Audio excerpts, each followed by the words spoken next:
আসসালামু আলাইকুম, সবাইকে স্বাধীনতার শুভেচ্ছা। মনটা খুব খারাপ, আনন্দ কেন যেন এত উপভোগ করতে পারছি না।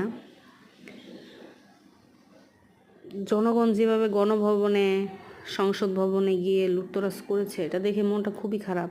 আমাদের আসলে এতটা নিচে নামা উচিত হয়নি। স্বাধীনতা অর্জন করার চেয়ে স্বাধীনতা রক্ষা করা কঠিন। তাছাড়া আমাদের পাশের দেশ ভারত, যেখানে শেখ হাসিনা আশ্রয় নিয়েছে, সেই দেশের রিপোর্টার আমাদের দেশকে নিয়ে যেভাবে রিপোর্ট করছে, সেটা দেখে আরও মন খারাপ হয়ে গেল।